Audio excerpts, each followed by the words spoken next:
Hi from Sydney.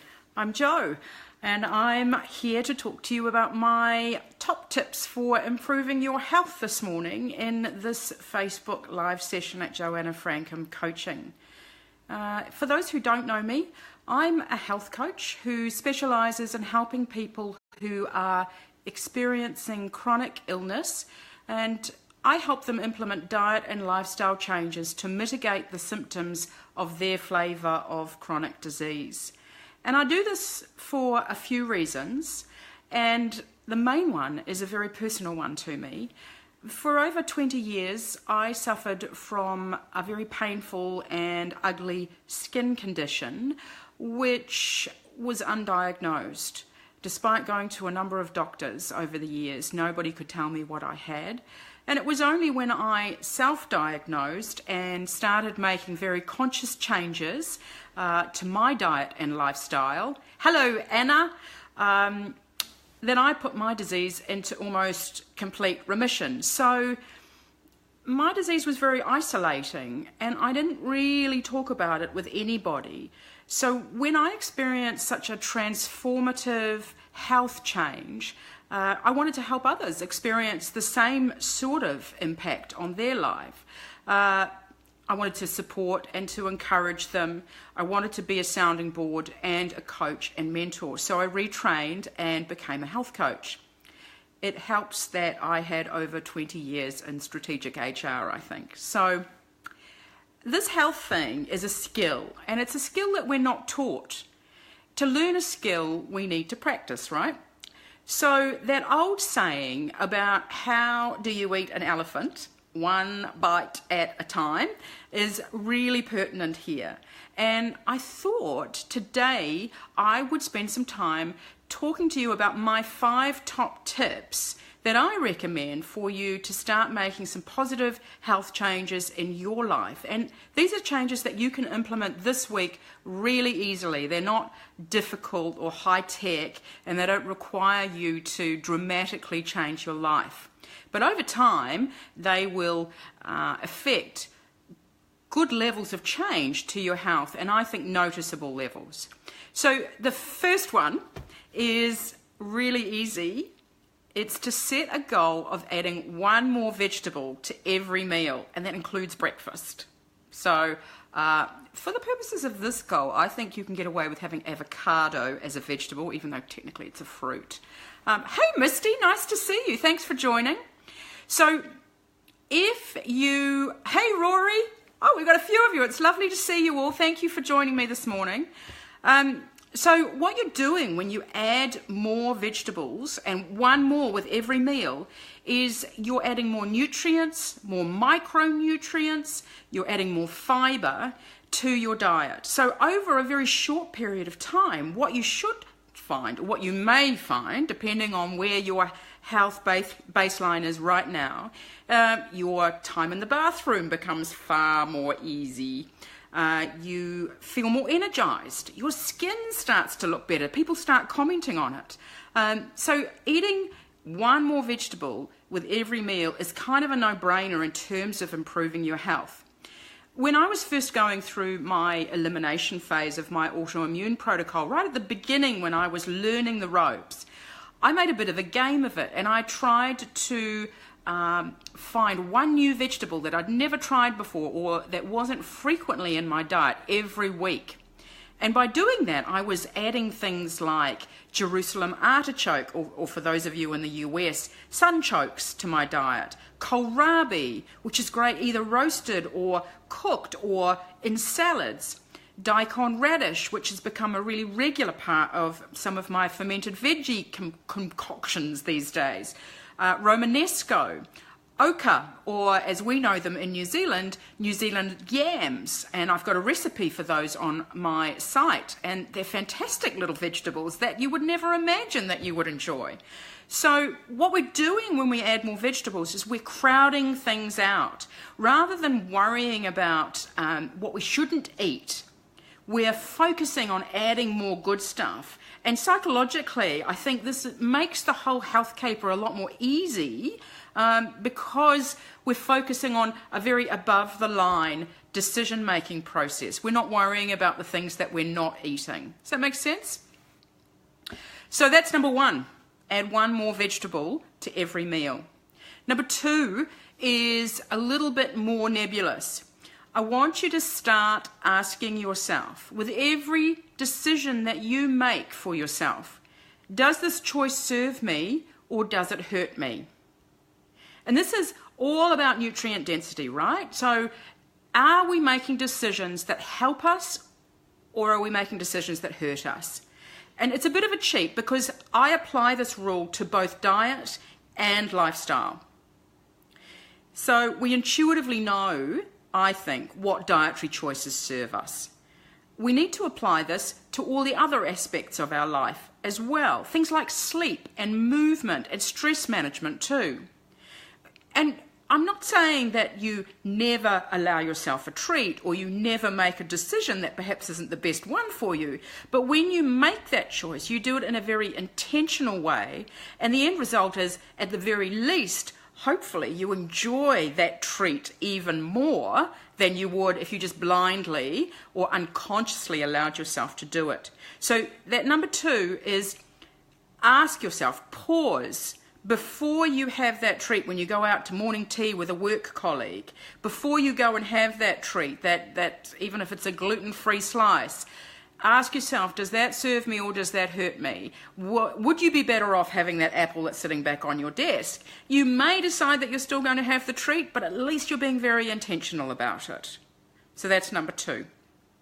Number three, next cab off the rank, keep a food and mood journal. And those of you that are familiar with me and my coaching will know that this is a really big ticket item for me. I have a very comprehensive article about it on my site, and I will pop a link to that underneath this video. I actually think that keeping a food and mood journal is the single best tool for really understanding your health. Tracking your food and mood allows you to really drill down into what serves you and what doesn't. And we are all very unique little snowflakes. What serves you is not necessarily what serves me, even if we're related. So we can set goals, we can understand patterns, we can assess our health in a much more critical way. And the added bonus of keeping a food and mood journal is that we become far more aware of the nuances of our body. So it means that when we need to go and see a health professional, we can advocate for ourselves far more confidently because we are far more aware of what is going on within ourselves. Hello, Deb. Nice to see you. So that's number three, keep a food and mood journal. Number four is schedule self-care. Now, just as you schedule a gym session, I want you to start scheduling self-care time. And look, I include exercise in this list. I'm glad you're enjoying them, Rory. Thanks for that little feedback. So when I sort of talk about self-care, I'm encompassing many different aspects of our diet and lifestyle. So, for example, social isolation, it's a very real thing, particularly for those people with chronic illness, but all of us experience social isolation in this day and age.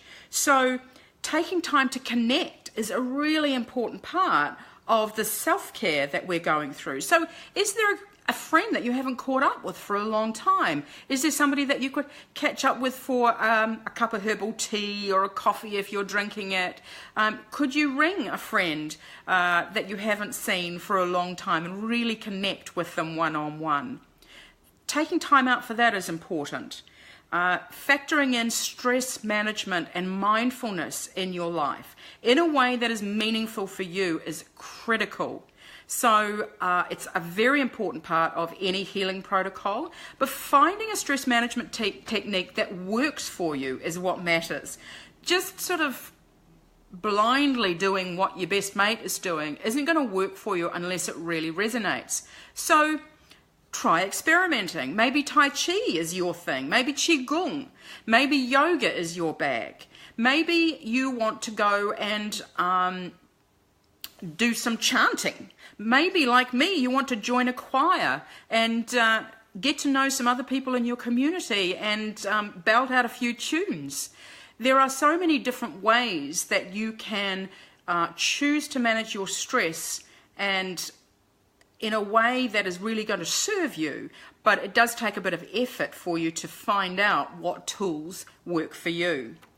Learning a new hobby is a good way for you to schedule self-care into your diary. Things that I have tried recently, and that I now do regularly.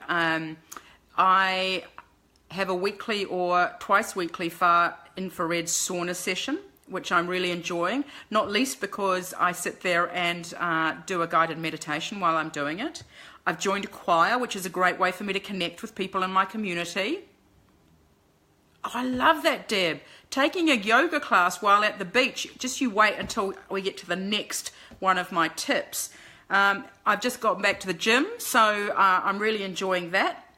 And of course, one thing that is not a recent addition to my self-care regime, but that I do religiously, is my morning ritual where I take the dog for a walk for about 45 minutes to an hour, set an intention for the day, do some stretching, and this is all before I check in with social media. So really becoming quite intentional about scheduling that self-care, just as you would looking after other people in your life. Looking after yourself as a priority is a big step in improving your health. And number 5, Deb, just for you, spend time in nature. And spend time in nature with intention. So really kind of enjoy the moment when you're in nature. Go to the beach, go to the park, take a walk, take your shoes off and walk barefoot in the grass or in the sand. Just go and spend some time in nature. And this is not just for the hell of it. This has been scientifically proven to benefit our health. And it's something that we can do that's free. There is a thing called blue space. The sense of grounding that you experience when you go to the beach. And this is specifically called blue space. Green space is when we go and spend time in the park or in the forest. But scientists have labeled this blue space, the effect that the combination of the smells and sounds of water have on your brain. And it seems that if you are a city dweller like me, spending time in blue space in particular is enough to make you feel more relaxed. So it has a really positive impact on stress management and mindfulness. Green space works too, so if you live in an area where you can't get near a body of water, don't feel bad. Going and spending time in a forest or in a park is just as good for you. So let's just go through those once more. We've got setting a goal of adding one more vegetable to every meal. We've got pausing and asking yourself, does this choice serve me or does it hurt me? We've got keeping a food and mood journal. We've got scheduling self-care into your diary just like you do exercise. And we've got spend some time in nature. Those are my top 5 tips for how you can materially improve your health this week just by making some small tweaks. I'd love to know what you think about those 5, and I'd love to hear from you if you have different tips for what you do to improve your health. I will pop some of those links underneath the video so that you can access them. Thank you, lovely Anna. I appreciate that feedback. And I'll be popping this into a blog post so that you can have it as a reference if you need it. Thanks very much to those of you who joined. I look forward to checking in with you again for our next Facebook Live session. And Svarupa Yoga. Now, we don't have access to that here in Sydney very easily, so you're lucky that you live up on the Sunshine Coast, Anna. if you've got any ideas or suggestions for topics for the Facebook Live, things that you'd like me to address, please just drop me an email or maybe even drop a comment underneath this video so that I can serve you a little bit better.